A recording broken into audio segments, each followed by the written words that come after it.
Voilà, c'est l'outil, sincèrement, là maintenant, avec cet outil-là, coach adjoint passe à une étape supérieure dans l'accompagnement des coachs, hein.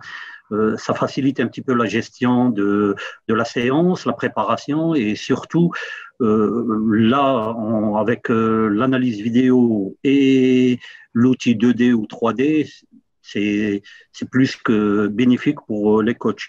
J'ai choisi cet exercice-là parce que déjà, on est dans une période où les conservations et tout ça ne sont pas encore autorisées. Donc, je me suis dit que vaut mieux partir dans ce sens-là pour les gens qui veulent l'utiliser ces derniers temps, essayer de trouver un exercice pour pouvoir l'appliquer. Ouais. C'est un circuit de passe adaptatif, placement initial sur une sortie de balle court, suivi d'une attaque placée. Je l'ai mis exprès sur un demi-terrain parce que je me suis dit que vu là l'encombrement avec le couvre-feu à 18 heures, donc les créneaux, ça va être très très compliqué. Ouais. Et au lieu d'utiliser, normalement, c'est un exercice qui devrait être utilisé sur tout le terrain complet. Je l'ai mis sur une partie de terrain, comme ça on pourra voir comment on peut s'adapter sur un demi-terrain. Donc, il peut se faire sur n'importe quel système, 3-5-2, 4-4-2, 4-3-3. Tout dépendra après comment vous allez utiliser vos attaquants. Et là, après, libre choix de placer les joueurs suivant leur placement. Je pense qu'au début, j'ai deux départs. L'exercice, il part sur deux départs. Ouais. Un départ sortie de ballon court, qu'on voit là, en rouge. Ouais. Et un déséquilibré finir sur le côté droit. On peut faire deux groupes par poste ou en passe-essuie ou comme vous voulez. À vous de vous adapter suivant ce que vous préférez. L'idéal, c'est le travail au poste avec dédoubler les postes sur les côtés, par exemple ici, puisqu'il y aura beaucoup de courses et les deux attaquants.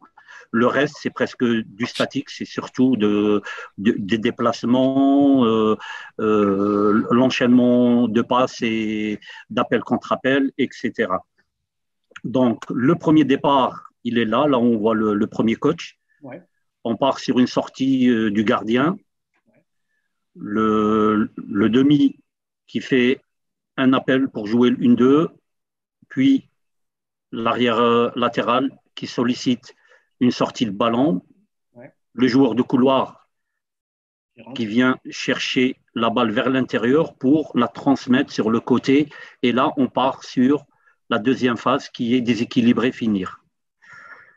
Ce que je peux dire sur l'exercice, c'est que voilà, les consignes, ça va être un départ alternatif droit-gauche si vous voulez le faire.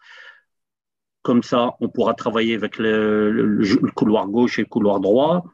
Les joueurs doivent s'adapter sur le positionnement par rapport au manquin, par rapport à l'appel contre appel dans les conditions du match. Ouais. Inciter surtout les joueurs à permettre le jeu en une touche, appui, soutien, etc., pour qu'on est vraiment dans les conditions du match. Départ libre au début. Okay. Est-ce que je te pose des questions? Oui. Donc, pour que les gens comprennent bien, là, le fait que tu aies mis un départ 1, un départ 2, là, pour l'instant, si on part sur le principe de ce que tu as expliqué au premier coup, Oui. On va dire que le départ 1 permet de faire un circuit sur la totalité du circuit. On est d'accord? Le départ 1, on fait juste le côté là où j'ai mis en rouge. Après, on remet le ballon là au départ 2. Okay. Comme ça, voilà. Comme ça, les deux sources de ballon seront toujours alimentées. Donc, ta passe 7, alors pour corriger juste comme ça, au cas où, ta passe 7, voilà. elle doit aller au bonhomme au départ 2. On est d'accord? Voilà, exact. Okay, c'est pour alimenter là le départ 2 et comme ça, les deux circuits, les deux circuits ne seront pas à court de ballon. Ouais, ok, d'accord. Voilà. Puis après, l'évolution, ça sera…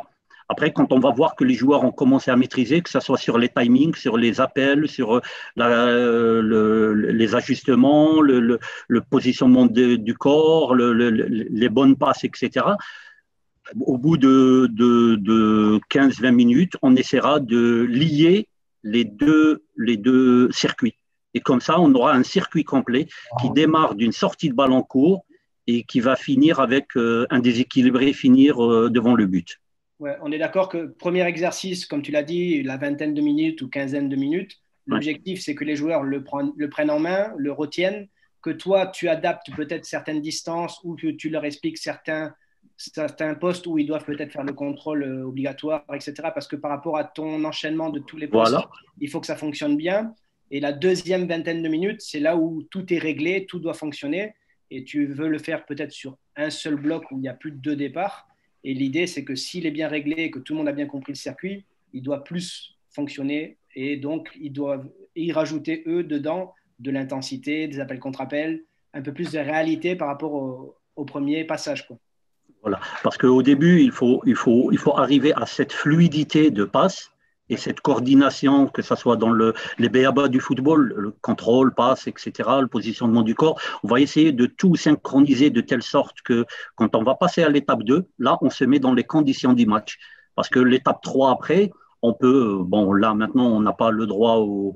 Exactement. Ouais, on peut enlever les mannequins et mettre vraiment des défenseurs pour un peu Mettre de la réalité, quoi. voilà, mettre la réalité du match. OK. Les gars, Donc, vous avez des questions? Non, mais c'est un exo qui peut aussi se travailler sur deux buts. Euh, Oui. on peut imaginer mettre un deuxième but et il y a une finalité pour le parcours en rouge. Oui. Et en même temps, bah, les deux passages bah, se feront simultanés sur le même objectif.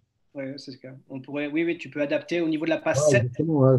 La passe 7, elle peut être une passe qui fait prolonger le circuit en un seul C'est ça. groupe, ou elle peut Exactement. permettre de scinder le groupe en deux, ou elle peut permettre de faire une finition sur le but. Exactement. C'est ça. surtout comme on est dans un exercice technique, donc va falloir mettre la barre très très haut sur les comportements, sur la Oui, oui, gestualité, sur ben, les b.a.-ba du football. oui, Parce oui, que les bases, la précision des voilà. passes, des contrôles Ouais. et l'application, quoi. OK. C'est bon pour vous?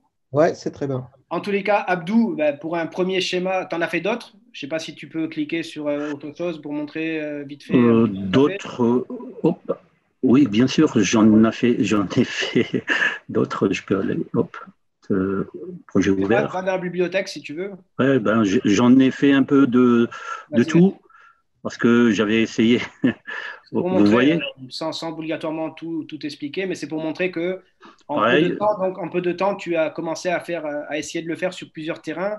Donc là, on voit que tu es resté sur deux terrains qui sont des terrains 3D. Donc quand on fait de la 3D, ben, on utilise les bonhommes et les matériels qui est lié à la 3D. Donc là, on voit que tu t'es entraîné à faire les flèches droites, tourner, tout ça, etc. Et tu as bien fait le truc. Ouais. Tout doucement, mais après, c'est facile, hein. Sincèrement, je m'attendais un peu que ça soit difficile pour la prise en main, mais en une heure et demie de temps, je suis arrivé, j'ai même fait mes séances futsal, hein,